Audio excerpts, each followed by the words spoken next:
RotoViz Dynasty Re-Animators Part 5. That is what is the topic of conversation on today's show. We are going to talk about some of the trades we made around the time of our cut down over the FFPC in our RotoViz Triflex League. We're also going to talk about some moves that we have made since, one involving trading away Jaylen Waddle. And we're going to talk a little bit later in the show about what you need to do, what you should do, and maybe what you shouldn't do if you're thinking about trading away some of your current players for a high-value asset, the likes of a Justin Jefferson or a Jamar Chase, to really try and elevate your squad. But what is the risks and rewards in doing so, and what should you be giving up or not giving up? We're going to look at it from a picks perspective, a player's perspective, and I know sometimes those picks can feel easy to give up at this point in time, but they can mean a lot to your roster down the line. So we're going to look at it from an overall roster construction. But Shawn, we have had some fun. We started off the RotoViz Re-Animators series couple of probably 2 months ago, took over the team, an orphan team over at the FFPC. We've been building it up over the last, ever since we took it over. But something that we mentioned in one of the opening shows is not to rush it, not to force the trades, not to panic and think, if I don't make a trade now, it's never going to happen. The trades have started to roll in. The offers of building up those relationships have started to build in up over the last couple of weeks. We're getting more offers in that inbox. We're sending out more offers, building those relationships. So I think, just to start off before we get into the trades, looking back to those conversations in the opening 4 parts of this series, I think now we're starting to see some of the valuable nature of building those relationships, opening those trade talks, and having those conversations. Exactly. And now that we have executed these most recent 3 trades, we are up to having made a move with 5 of the 11 other managers. And so I think that's really encouraging. You never know what you're going to get when you jump into a league. But one of the things that I really like about the RV Triflex format over at the FFPC sort of overall is that it's a format that requires a lot of trading because of the multiple cut downs, because the veterans who get cut are in the rookie draft. All of those things fuel moves. And I think if you want to play Dynasty dynamically, that's the kind of thing that you're looking for. Now, just because there's a lot of trading doesn't necessarily mean that everyone is going to be friendly about the trading, but we've had a lot of good experiences, and specifically in this league, I think it's been fantastic. Everyone has been really easy to work with, and when you say easy to work with, that's from the perspective of when you send out trades and you're exchanging information and you're sending little notes kind of explaining where you are. And that's been very helpful in this league where we've gotten back notes from people kind of explaining where they are, what they want to do, and that's really facilitated trades. Whereas, I mean, you can always be in leagues where you send out a pretty close trade and maybe it needs a tiny tweak to get over the line and you just get a reject. And so you're kind of thinking, you know, are they further off in the value, or is this player a deal breaker for them, someone who's just kind of off the list entirely in terms of a guy that they would move? And so then you don't know if you should go back to them at all. If you don't provide some information when you decline a trade, then in some ways you're asking for more spam on that basic package. And so if you don't want that, just explain to people kind of why you weren't interested in the first place. But Colm, like I said, we've had great success in this league making moves because people were interested in improving their roster and doing little things to get that done. So we have the cut down deadline. We had 3 extra guys that we were going to probably have to cut. And so we were interested in moving to get from 19 down to 16. Now, the 3 guys that we were looking to move didn't have very much value. And so you have to be aware of that fact and not ask for more than these guys are worth, because the veterans are in the rookie draft. And if you don't play RV Triflex, this is something I would strongly encourage you to do if you want to sort of reinvigorate your Dynasty League. I mean, you can get to the point where everybody has 30, 40-man rosters. They've got taxi squads and no trades are happening. And you're trying to figure out, well, you know, how can we make this league a little more active? Put some guys back into the mix, into the rookie drafts to make this kind of thing a little bit more interesting. Force people to make moves with their roster and not just sit for years and years. We know a lot of listeners are doing this, and I guess this is a great time to put in a quick plug column for the orphans. We tend to mention this when we do the shows. I was really surprised when I looked through again the other day Dave sends out great emails about this from the FFPC. They're getting ready to start some new startups.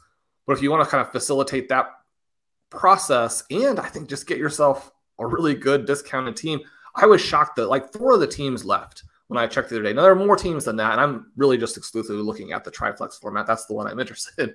But I mean, 4 of the teams left were fantastic.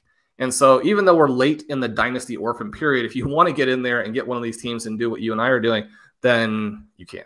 So unless those 4 teams were grabbed in the last 24 hours or so, I mean, you should be in great shape.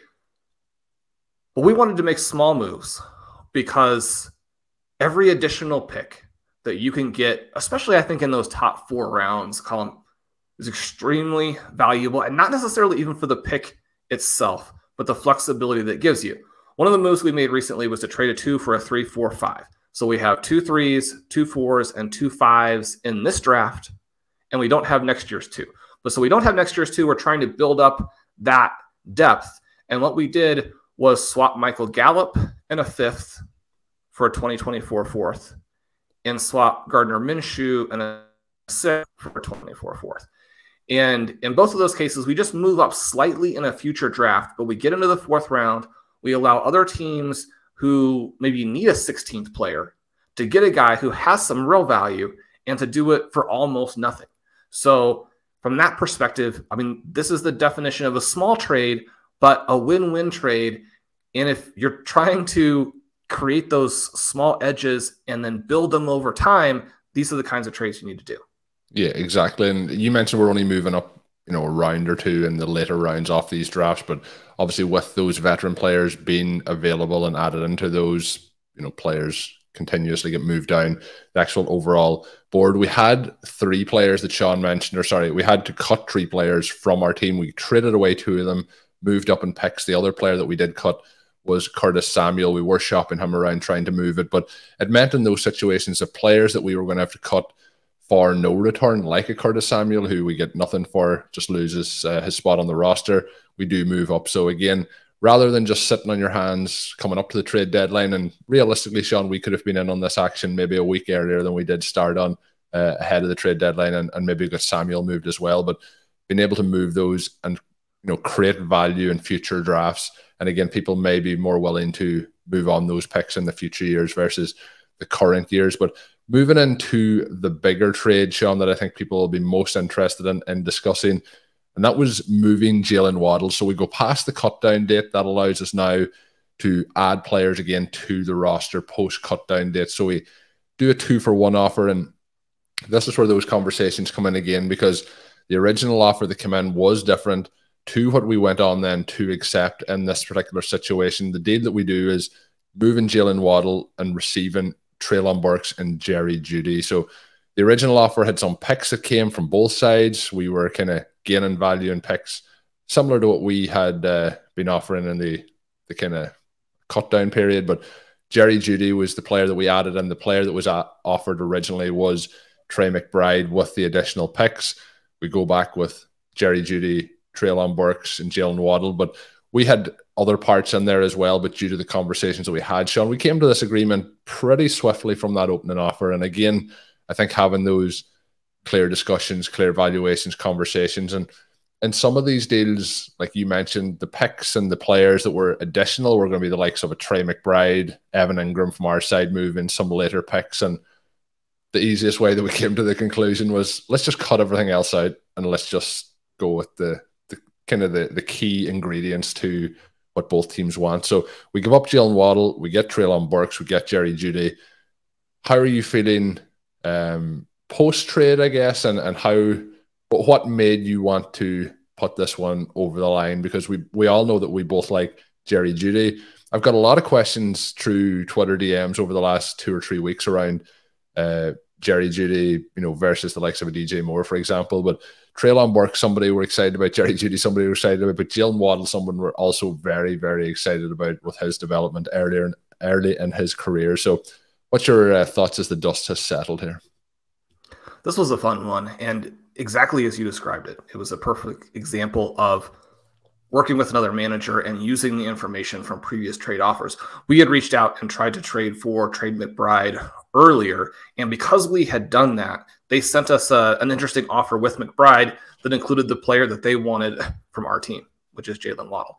And so once you see that and you see that they're looking for Waddle on your side and they're willing to give up Treylon Burks, then you can kind of work to figure out what will actually make the package. And so the other player that we're interested in is Juedy. I've been considering a variety of offers, sort of cold offers for him separate from that. And as soon as that offer comes in, you're starting to think, okay, maybe now we're close. It depends on what they think of Juedy here. But if they're willing to move Juedy, we can get this done. And you never want to give up a Jaylen Waddle. I mean, he's one of the two reasons that we picked this team in the first place, right? Justin Jefferson and Jaylen Waddle, plus enough quarterback value to make some moves to be covered. And you're like, this is the perfect team. This is the perfect orphan. We're going to go out and get it. To no longer have that player a month in some ways is a little bit weird, but the value of having a Jaylen Waddle is that it can allow you to make some of these moves. And Waddle is somebody that I have as the wide receiver 6. If you have him as the wide receiver 6 in Dynasty, the trade value is extremely high. He's not in that top tier with Justin Jefferson and Jamar Chase, but he obviously is in the next tier. Judy's somebody at wide receiver 12, and you can argue that there's another fairly significant break from the area that Waddle is in to where you have Jerry Judy, but you've got guys of similar age. You have Judy finishing last season strong. And right now, I think is a good time to go get him because there's so much uncertainty. And uncertainty can really fuel trades, even if it doesn't actually change the value very much. And we've seen that with a lot of the quarterbacks who have questions right now. A lot of Lamar Jackson trades getting done. You look at Judy, and he's in the situation where if he stays with the Broncos for the long term and he has Sean Payton as the coach, with his route running and even just the production that he has demonstrated so far, the way that he fairly clearly became the wide receiver 1, I think there's a gap between him and everybody else on that roster as a receiver. Once you have Sean Payton in the mix, there are a variety of ways now that they can address the QB issue, whether it's with Russell Wilson or going to someone else. And I think that gives him both floor and ceiling, and also an interesting peak time period here. You're going to have a 3 to 4 year stretch where he can theoretically score a lot of points.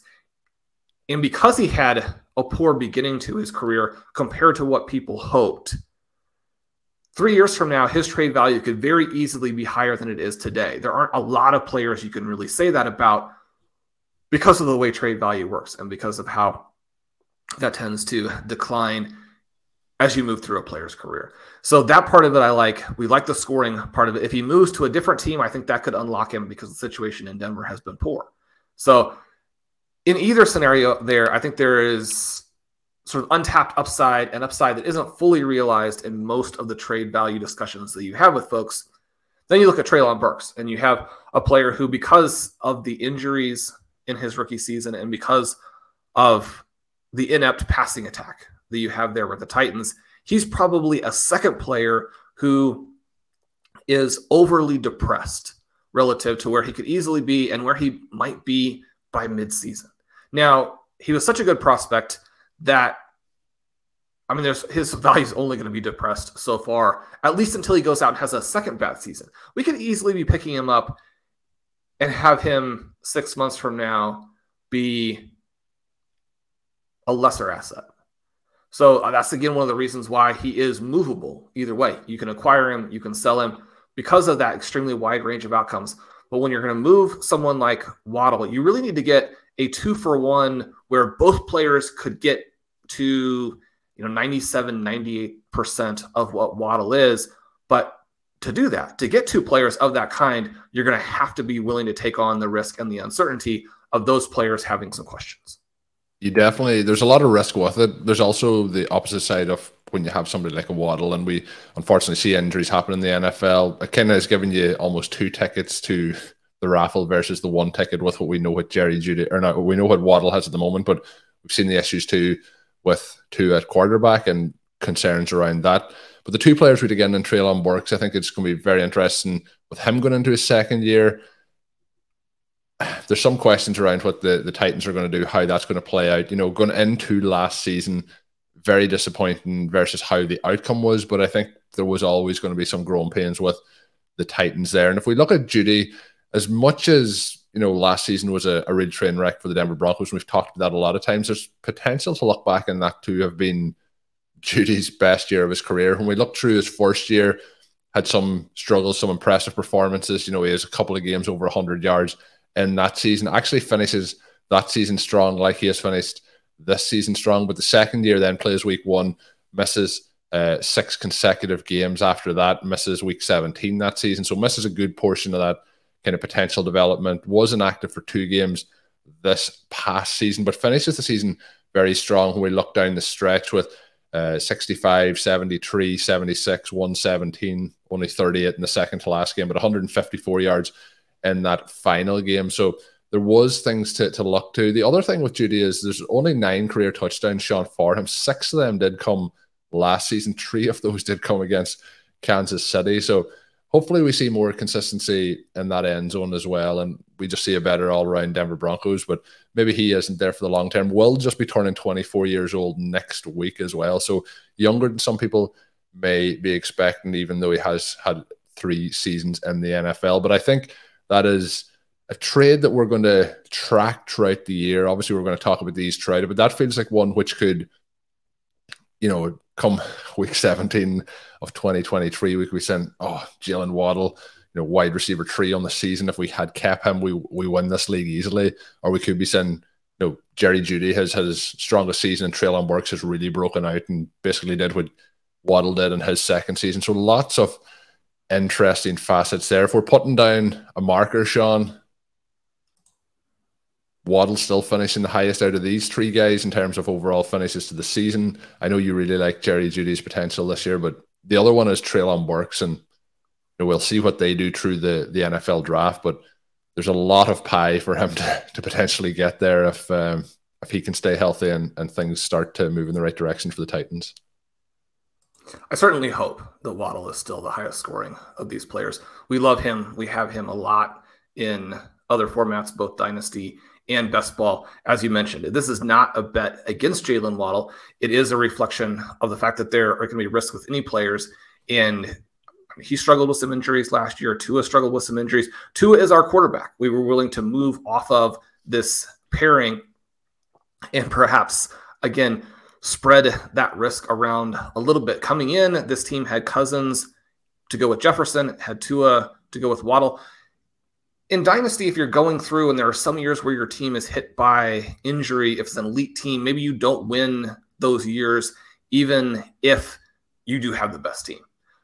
And there's something to be said for keeping some of those outcomes a little bit more correlated by having the QB with the wide receiver. But we don't want to be weighed down by feeling like we have to keep those guys together and avoid moves that really help our roster in order to keep those pairings together. We've moved off of both of them at this point, and I think made the team stronger. The other interesting part about this is that now our starting receiver group, at least today, and there's going to be a lot of closeness, I think, with these last guys, but you have Juedy, Jefferson, Pickens, Hopkins, and Jameson Williams.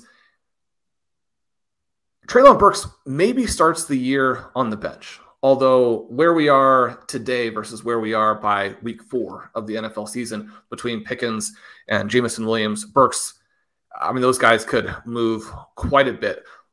Hopefully, all of them emerge as stars. They've all had little pieces that would encourage you.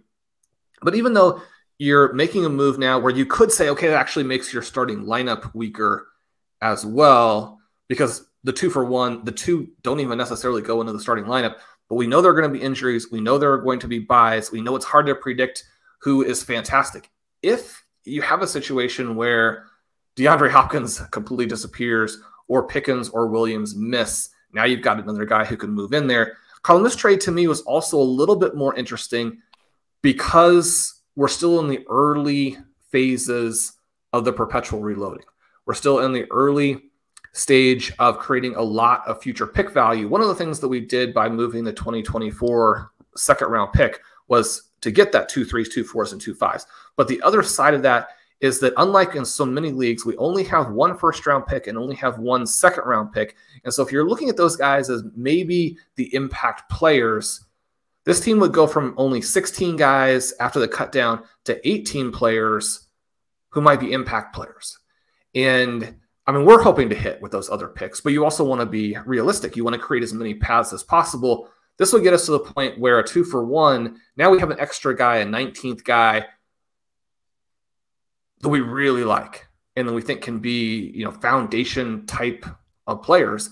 And so then out of all of the extra ammunition you have, and then free agency once the season starts, you can be very comfortable that the 20th spot is also going to be well represented. But because this team isn't as deep in picks, in power picks, I think this trade made more sense. Yeah, and there's also the thing you mentioned there about being so far away from the actual season. We have to go through the draft, and there is going to be players that continue to move. The likes of a DeAndre Hopkins probably isn't in Arizona, for example, and there's going to be lots of other moving parts on this roster. But that also means that depending on how those situations play out, some of these players won't be on this roster come week 1 for us, but having those additional pieces, and say Juedy and Burks, can also be some pieces that you can move to facilitate other moves that we're going to probably talk a little bit about when we get into our listener question about trading for, you know, those high-end elite assets. And that might be something that we are able to move these players in to go for a different player before the season kicks off. But just to fill in on how the team stands at the moment, it's Tua, it's Sam Howell, it's Matthew Stafford. At running back, we have Swift, we have Antonio Gibson, Raheem Mostert, Damian Harris. There's obviously work to be done prior to the season at that position. And DeAndre Hopkins, Jerry Judy, Justin Jefferson, Rondell Moore, George Pickens, Jameson Williams, Treylon Burks to round out the wide receiver room. And then we have Isaiah Likely, Pat Freiermuth, and Evan Ingram at tight end. So I think this team, again, continues to look nice. We're building out those picks. I won't go through all the picks we have, but that is some consolidation there to give us those extra potential moves to go into that continuous process of success, as Shawn has mentioned there. We are going to get in now to the listener question. And Shawn, before we do that, what I want to mention is, obviously we do these shows 3 times a week. We talk about them all the time. We had Travis May on earlier this week to talk about the prospects, so I'd highly recommend people check those shows out. But I had a few comments on Twitter, for example, or not on Twitter, sorry, on YouTube, to say they had kind of taken a break after the NFL season. Obviously, we're doing this all the time. Other people, I think people, Shawn, maybe with more sanity, are taking that little bit of a break, but we appreciate everyone who's stuck with us, listened through all the shows. But I've, you know, people putting in comments about they had that break, they're back, they're so happy to see us on their screens again, to be able to listen into the content. And those things are a lot of fun for us to get, those comments. And if you are new, if you are here coming back in, whichever way it is, welcome to RotoViz Overtime. But click that subscribe button and make sure you are subscribed to the RotoViz Overtime podcast feed to get all those episodes once they come out. I probably should say that more and more often on the show. Sometimes it slides on to the back of my mind as we're going through the podcast. But that was a comment, and a couple of them have come in that I really enjoyed. So thank you for anyone who has had a little bit of a hiatus and are back for the NFL draft and ready to go for the season.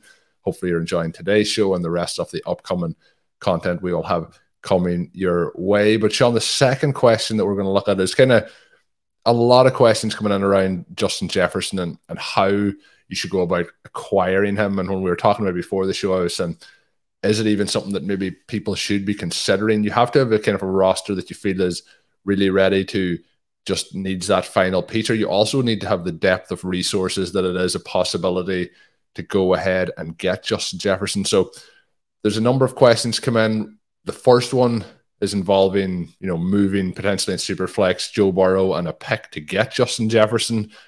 He also mentioned, but he's not sure if it's a great plan to go ahead and execute that. Obviously, you have to be giving up one of your main quarterbacks. This team now, I have to say, is as loaded as you can possibly get in a Superflex team. I'll only mention the quarterbacks, but it's Josh Allen, Patrick Mahomes, and Joe Burrow. So I want to know what this guy's secret has been to acquiring those 3 quarterbacks. But when we look down to the second one, it is a person with the 101, and they're kind of wondering what should they do with the 101 in Dynasty and add in pieces to try and get Jefferson. But the first question, Shawn, before we go into what people should do if they want to actually get Jefferson, the question is a bit like we've done with Waddle, who you mentioned is your wide receiver 6 and is obviously not at the same valuation as the likes of Justin Jefferson, and we'll add in Jamar Chase to this because they're quite close in terms of their value. But should people will be looking to trade into getting a player like that who is now at the peak of his value, or should it be more of a case that you're kind of, I know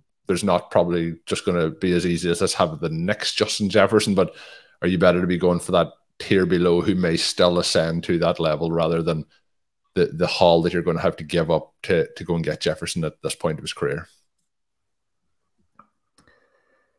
If you loaded question, loaded question. Can get Jefferson, you want to get Jefferson, right? I mean, you can make an argument give it all for up. him that, I mean, he's awfully close to Josh Allen and Patrick Mahomes at the top of the board there. Now, all of these guys are in my top tier. I think that in reality, Allen and Mahomes, and specifically Mahomes, really exist in sort of a separate super tier where you potentially give up 4 or more first-round picks for them.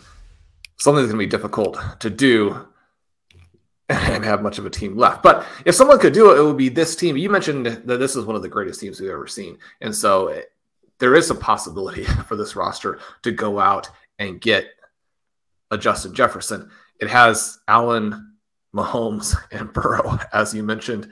It's good at wide receiver. It's good at tight end. It also has Colt McCoy. Don't forget to mention Colt McCoy. That's Colt McCoy as well. I did trade Colt McCoy for a decent pick in a recent draft to someone we had traded Kyler Murray for. It's hard to believe that Colt McCoy is perhaps going to be a starting quarterback at the beginning of this season. This team has 4 first-round picks. Injured reserve includes Jonathan Taylor, Javonte Williams, and Breece Hall. Now, just right there, the first thing that comes to mind is, again, just the recognition of the fact that injuries happen, and they can happen to a specific roster in a devastating way. Once this team has those players back and healthy, and then we hope, certainly for Taylor, but for the other 2 guys also, that's early in the season. I mean, this is almost an unstoppable juggernaut, but even that kind of team can lose because of injury. So you're going to try and keep getting better and better and better. If this team were to acquire Justin Jefferson, they would have my top 3 ranked players. But the issue with moving Burrow is that it is going to improve the QB scoring for another one of the teams out there. Burrow is not very far behind a Jefferson in terms of value. I think that you could argue that easily, if he starts hot and Jefferson has a little bit of a slower start, if teams at any point start to be able to figure out some solutions for him. We know that he had a disastrous week 17 that hurt everyone in best ball. If teams catch up with Kirk Cousins, or just as you get that transition from Cousins to whatever they do after him, and that time period is going to be coming during the course of Jefferson's career. It could cut it a little bit shorter in terms of the very high-end scoring. That portion, always difficult. Getting a starting QB is so tough that we have players who weren't good in college who are being considered for top 5 draft picks. Again, the desperation for that when you don't have a starter, something that should be considered. Whereas Joe Burrow, I mean, the biggest thing that is standing between him and 11, 12, 15 years of elite production is just getting hurt himself, which obviously can't happen. But you look at that, and one of the other interesting players I think on this roster is a Calvin Ridley. He's someone I think that you could throw in. His value right now is extremely high when you consider the success or lack thereof of players who are coming off of different types of suspensions. And you're obviously dealing with a relatively small sample there, but it's been tough to come back once you're out of the NFL for a while. And Ridley is a player where even if he comes back successfully, he's not someone who has this long trade window coming up to where you're going to be able to play him for a while and then move him at his peak. Mostly with Ridley, you're hoping that you're going to get a couple of decent years before he goes away. And so he's someone, and it's that type of player that I think that you can use to bridge the gap where you're taking someone of real value, but a very risky kind of guy, and moving to get a Justin Jefferson. So I would like that move with it. You look at the tight ends here, and a Dawson Knox, a Dalton Schultz, both of those players. And right now, those players are feeding into the additional flex positions because of some of the injuries this manager has. Those are guys that you might look to use to bridge the gap because Knox is so touchdown oriented and gives you some week to week inconsistency, and a player, because of what his profile is, that, I mean, he could be at a little more danger of being phased out in Buffalo than a true above average type of player. You have Dalton Schultz moving to the Texans. I think that he'll still do fine there, especially if they end up with Bryce Young. But again, someone where you can move out of some of the uncertainty, move out of some of the risk if you're going to make that move for Jefferson. You've got to have players with real value, and yet because Jefferson and Burrow are close enough, I mean, you're not wanting to give away something that a year from now, if Burrow is the more valuable player, that you've also thrown in something else extremely significant. Elijah Moore, another guy on this roster where his upside, now that he's moved out of that horrible situation with the Jets, again, I think because he was so bad last season, it's easy to forget how good he was as a rookie and how good and even then undervalued he was as a prospect. And so, again, player with a very wide range of outcomes, a player where on a team this loaded is probably not someone you have to keep. But those are some of the types of guys. And obviously beyond those three players, listeners are going to have rosters that are very different. But that, I think, illustrates the type of move you might make. If you're in a situation where you have to include picks, you can throw some of those in, but it certainly wouldn't be an additional first-round pick on top of Joe Burrow to get up to Justin Jefferson. Yeah, and the other one note I would add, just specific to this team, is I mentioned the depth at quarterback, and you've mentioned the depth at running back, even though it was on injured reserve towards the end of last season. Outside of that bench depth, and you've mentioned Calvin Ridley, Khalil Herbert's there too, who I like, but there is also the opportunity to fill out that. But again, looking at the draft, you're going to have the 103, the 107, the 108, the 112, the 203.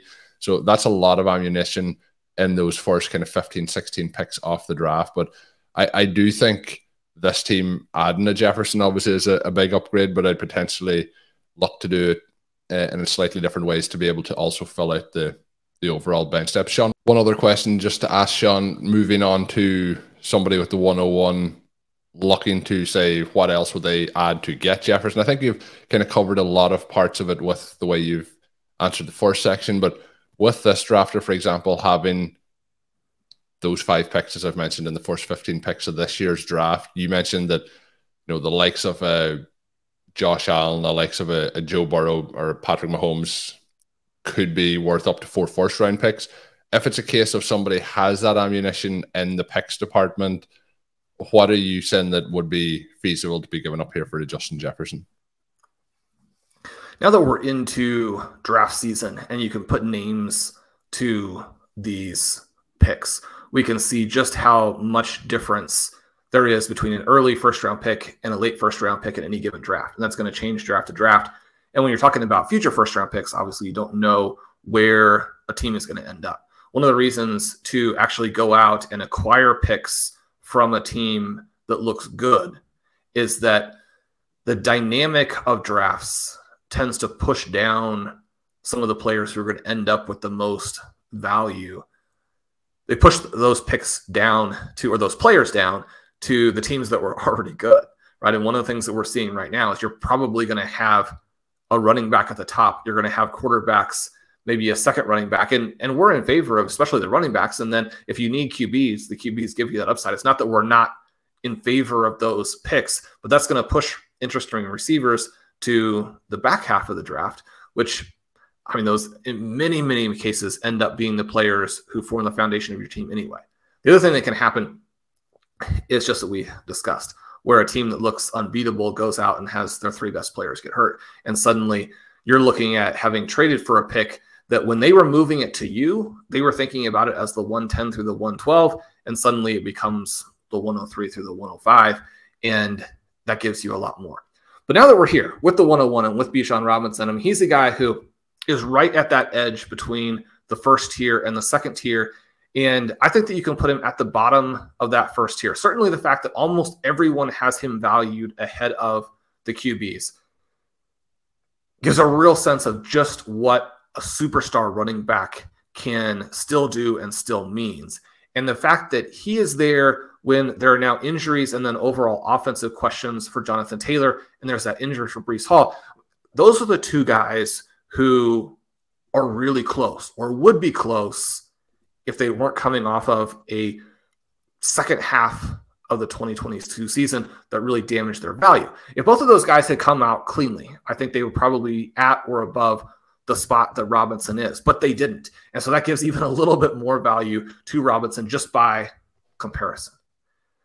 With that being the case, the gap between Jefferson and Robinson is not that large, even if it's a situation where you have to play Robinson as a rookie, and you're certainly hoping for an Ezekiel Elliott or Saquon Barkley type of rookie season, not the slightly lesser rookie season that you got from Jonathan Taylor or Christian McCaffrey that led into an explosive year two. Because with Robinson, you prefer just to play a massive rookie season and then move him, hopefully at that point, for even more value, maybe than a Jefferson or a Chase would have. It's going to be tough because people understand the likelihood of long careers at the two different positions. But there are moves you can make there. So I don't think that you should give up that much more. The issue with Robinson or the 101 to Jefferson is that you're looking at a very specific player. And that's a player, the manager who has that guy may not be as interested. The great thing about the 101 is that, I mean, there's even a chance that someone who needs a quarterback might want to get in there, but definitely all of the managers in your league who are really excited about Robinson are going to want in on that. And I mean, that's probably 6-7 people. But if the Jefferson manager isn't one of them, then it makes it almost a no-go. You're going to have to put too much additional in.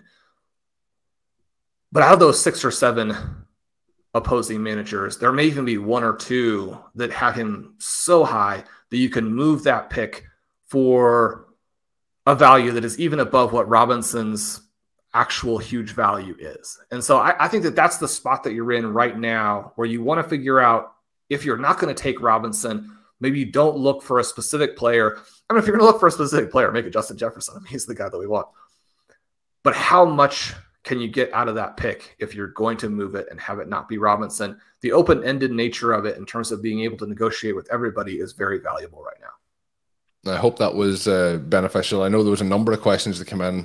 I hold my hands up. I have forgotten to add the names to today's show sheet, Shawn. So that is a faux pas on my side. But hopefully anyone that's been asking Justin Jefferson questions over the last 2 or 3 weeks, that has been very helpful to talk through it in a variety of kind of different ways. And we do try and keep these as open-ended as possible so it'll fit as many potential formats, teams, for example, as possible, rather than just 100% going into the specific team. But if you do have any questions you think would make for interesting show topics over the next couple of weeks or months, send them our way. You can do that by sending them my way on Twitter at Overtime Ireland, or you can send them via email at overtimeireland@gmail.com or rotovizradio@gmail.com. We will have a lot of draft content coming up over the next 4 weeks, 5 weeks, I guess. We have some great guests lined up. We had Travis May on, as I mentioned earlier this week. Check out those 2 shows as we talk through basically all the skill positions of the NFL draft. That was a lot of fun having Travis on. We're going to have another guest coming up. Make sure you are tuned in on Monday to get that show Monday afternoon when it comes out.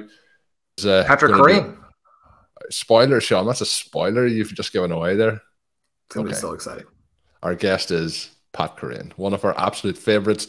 Looking forward to talking with him. I know Shawn was on with Pat this week, so make sure you check that out over on Pat's new podcast as well. So fantastic. You know, he had a great season last year, Shawn. I think we can definitely say that, as he won the BBM come the end of the season. That's what we'll all be chasing this year when it comes to best ball. But just so much content coming out from RotoViz Overtime over the next couple of weeks and months. And of course, you can check out all the great written content up on rotoviz.com. Well, Colm, I had a couple of Underdog articles out this past week. Talked a lot about the Superflex content.